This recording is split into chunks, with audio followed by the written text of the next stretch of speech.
आज हम पढ़ेंगे poem crossing the bar. Crossing the bar poem लिखी है लॉर्ड टेनिसन ने, जो कि अपनी उम्र के आखिरी समय में इस पोयम को लिखते हैं। साथ ही साथ ये एक पोयम इंसानी सच्चाई को बहुत अच्छे से दिखाती है कि इंसान का जीवन कितना भी लंबा क्यों ना हो, उसको एक ना एक दिन अंत होना ही है। ये कहानी बताती है कि वो इंसान जो जानता है कि वो कुछ ही समय में ख़त्म होने वाला है, वो कैसे अपनी ज़िंदगी के सारे फ़र्ज़ को कंप्लीट करना चाहता है, जिससे जब वो अपनी ज़िंदगी से मौत का सफ़र शुरू करे तो वो कोई भी अपने अंदर कन्फ्यूजन या कोई भी ऐसी परेशानी अपने साथ लेकर ना जाए जिससे उसके ज़िंदगी से मौत का सफ़र कठिन हो जाए। और वो अपने ज़िंदगी से मौत के सफ़र में चाहता है कि उसके ज़िंदगी से मौत के सफ़र को खुद भगवान उसको आगे ले जाएं और आगे का रास्ता दिखाएं। तो चलिए लाइन बाय लाइन स्टार्ट करते हैं। Start. Sunset and evening star and one clear call for me and may there be no moaning of the bar when I put out to sea. तो यहाँ पर सनसेट एंड इवनिंग स्टार, जैसे कि आप जानते ही होंगे सनसेट कब होता है। सनसेट होता है जब सूरज डूबने वाला होता है। तो उसी तरह इंसान का जीवन जब सनराइज होता है तो वो पैदा होता है, जब सन ऊपर होता है तो उसकी जवानी होती है, और सनसेट होता है उसका बुढ़ापा। और इवनिंग स्टार का मतलब होता है बुढ़ापे की बीमारियां। बुढ़ापे में जब इंसान को बहुत सारी बीमारियां होने लगती हैं तो उसको समझ आने लगता है कि अब उसका समय आ गया है। One clear call for me. One clear call for मी का मतलब यहाँ पर है कि उसको इशारा मिल गया है कि आगे क्या होने वाला है। And there be no moaning of the bar, मतलब उसको कोई भी परेशानी ना हो। अब यहाँ पर एक मेटाफर यूज किया गया है। जिंदगी से मौत के सफर को एक मेटाफर की तरह जर्नी को दिखाया गया है कि जिंदगी से मौत की एक जर्नी है, जिसमें इंसान जमीन से समुद्र की ओर जाता है एक शिप से। तो वो चाहता है जब उसकी जिंदगी से मौत का सफर शुरू हो तो उसमें किसी भी तरह की कठिनाई ना आए, कोई झटके ना लगे, क्योंकि जैसे ही शिप पानी में उतरता है तो एक झटका सा लगता है।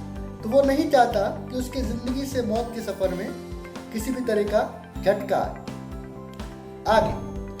But such a tide as moving seems asleep, too full of sound and form, when that which drew from out the boundless deep turns again home।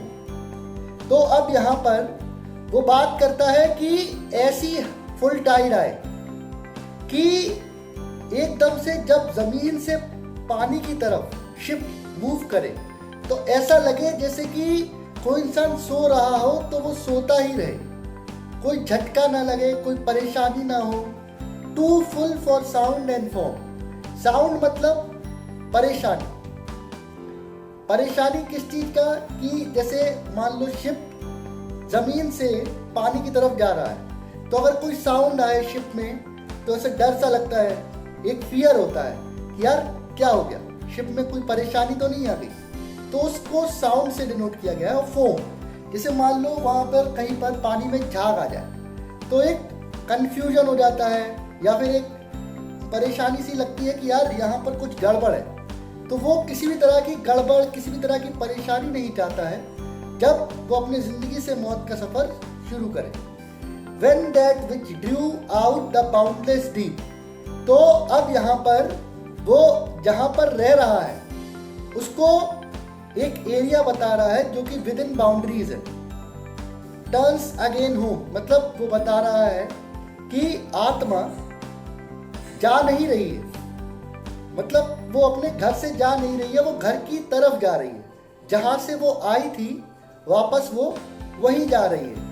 तो वो अपना सफ़र शुरू कर रहा है और वो चाहता है कि वो ये सफ़र बिना किसी परेशानी के, बिना किसी कठिनाई के पूरी तरह से कंप्लीट करें। Twilight and evening bell and after death the dark. अब ट्वाइलाइट क्या होता है? ट्वाइलाइट होता है वो समय जब बहुत हल्की हल्की रोशनी होती है, न सूरज होता है न चंद्रमा होता है, उस समय को कहते हैं ट्वाइलाइट। तो यहाँ पर उसको कहा गया है समय मौत से पहले का, मतलब अत्यंत बुढ़ापा। तो उस समय को ट्वाइलाइट से डिनोट किया गया है। और इवनिंग बेल को डेथ से डिनोट किया गया कि इवनिंग बेल हो गई मतलब अंधेरा हो गया, अंधेरे को डेथ से, रोशनी को जिंदगी से। ट्वाइलाइट में कम रोशनी होती है तो मरने से पहले का समय। And after death the dark मतलब उसके बाद मृत्यु। तो यहाँ पर दिखाया गया है कि ट्वाइलाइट के बाद हमेशा डार्क होता है और बुढ़ापे के बाद हमेशा मृत्यु होती है। And there be no sadness of farewell when I embark. तो फेयरवेल क्या होता है? फेयरवेल होता है वो समारोह जब हम विदाई लेते हैं। तो वो चाहता है कि उसकी विदाई के समय कोई दुख ना हो, कोई रोए ना, कोई शोक ना हो, किसी इंसान को उसके जाने का गम ना हो। तो वो क्लियर शब्दों में अपने सारे कर्मों को इसी जिंदगी में खत्म करके जाना चाहता है, जिससे किसी भी इंसान को उससे कोई परेशानी ना हो कि उसका ये काम अधूरा रह गया, तो वो ये काम नहीं करना चाहता। व्हेन आई एम्बार्क मतलब जब वो जाए, प्रस्थान करे अपने मृत्यु के सफर को। For though from out our bourne of time and place the flood may bear me far. तो वो कह रहा है उस जगह से जहां पर समय की भी बाउंडेशन है और जगह की भी बाउंडेशन है। हमारी जो धरती है वो एक बाउंडेड एरिया है, 24 घंटे बाद अगला दिन आ जाता है। तो यहाँ पर टाइम की भी बाउंडेशन है, यहाँ पर जगह की भी बाउंडेशन है। तो वो कह रहा है कि इस जगह से ऐसी जगह पे जाना चाहता हूँ जहाँ पर कोई बाउंड्रीज नहीं है। वो ऐसी आज़ाद जगह पर जाना चाहता है जहाँ पे ना टाइम की बाउंड्रीज है ना यहाँ पर कोई जगह की बाउंड्रीज है। तो वो कहता है आगे, I hope to see my pilot face to face when I have crossed the bar. तो कहता है पायलट यहाँ पर भगवान को डिनोट किया गया है। तो चाहता है कि उसके शिप का पायलट जो उसके सफर है, तो वो पायलट भगवान हो। तो चाहता है I hope to see my pilot. तो कहता है मैं चाहता हूँ कि जब मैं ये सफर शुरू करूँ तो मेरे आगे का रास्ता मुझे खुद भगवान दिखाए, क्योंकि उसके शिप का पायलट खुद भगवान बने।